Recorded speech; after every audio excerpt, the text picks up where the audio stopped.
और जम्मू कश्मीर में आतंक का फन कुचलने के लिए सेना के जवान दिन रात जुटे हुए हैं। अपनी जान की परवाह किए बगैर आतंकवादियों को सबक सिखाया जा रहा है।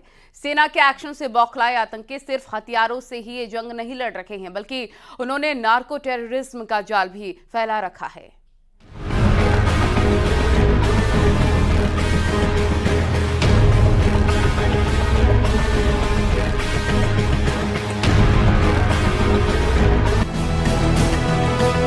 जम्मू कश्मीर में आतंक के खिलाफ सेना का अभियान लगातार जारी है।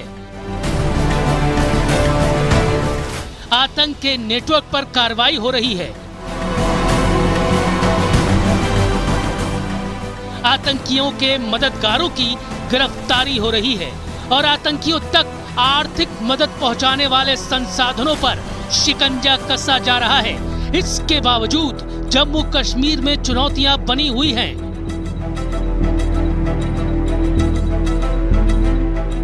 यानी इन्हीं चुनौतियों में से एक है नार्को टेररिज्म, यानी मादक पदार्थों के कारोबार की चुनौती।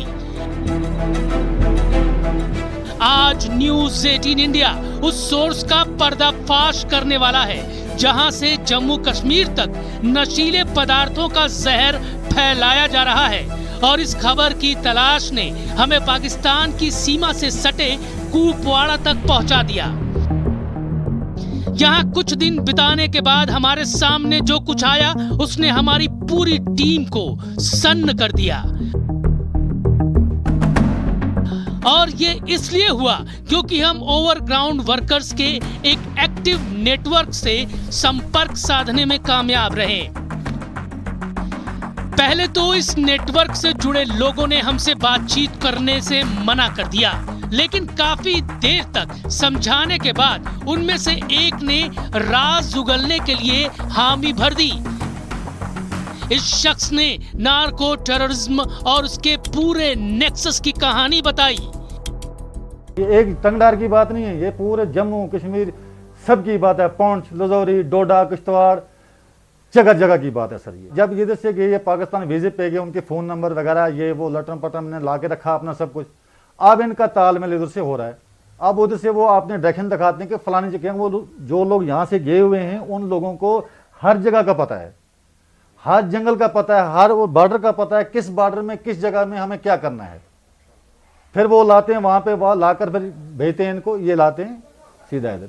जब इधर पहुँच गया तो फिर आगे खुल हो जाती है। फिर आगे जब नाके पे कोई पकड़ा गया, नहीं पकड़ा गया तो गया।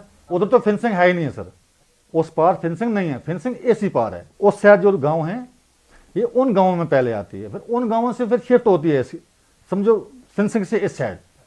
जब इस साइड से फिक्स होगी फिर चला गया काम आस्ता आस्ता, फिर इन्होंने बिक्री करना स्टार्ट करते हैं। गरीब जो होगा लालच में आ जाएगा। गरीब जो होगा, जिसको घर में खाने के लिए नहीं होगा, आज ऐसे लोग भी हैं जिनको घर में खाने के लिए भी नहीं है सर। जब कोई गरीब होगा बोलेगा इसने मकान बना लिया, इसने बिल्डिंग बना ली, इसने गाड़ी ले ली, इसने जमीन ले ली फलानी जगह में, अब अगर मेरा भी रुपया 10, 20 हजार, 50 हजार मुझे मिल जाएगा, मेरे बच्चे भी खाना खाएंगे। बच्चों के लिए तो हर एक कुर्बानी देता है।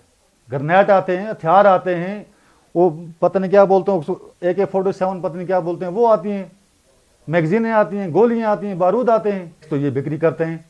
उसके फायदे में इनको मिल जाते हैं हथियार वो आगे एजेंसी पहुंचाते हैं, आगे अपने ठिकाने पे जहां उनको बोला होता है। ये पूरी जम्मू कश्मीर की पूरी बॉर्डर से आता है। मादक पदार्थों की तस्करी से जुड़ी इस कहानी की जड़ों तक पहुंचने के लिए हमें एक और पड़ाव तक पहुंचना था।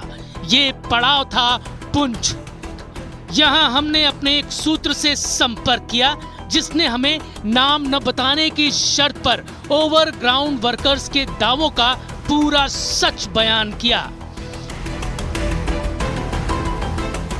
टेररिज्म और ड्रग्स को अलग नहीं कर सकते। पहले जब यहाँ टेररिज्म आया, फिर उसके साथ ड्रग आया। उससे पहले ड्रग का कोई नाम नहीं था। और वो जो ड्रग अब आया है वो अब हमारी नस्लों की जड़ों में चला गया है। अब वो पूरी सोसाइटी को खराब कर रहा है। जब लोग ड्रग में पड़ जाते हैं तो फिर वो टेररिज्म में भी सॉफ्ट टारगेट बन जाते हैं।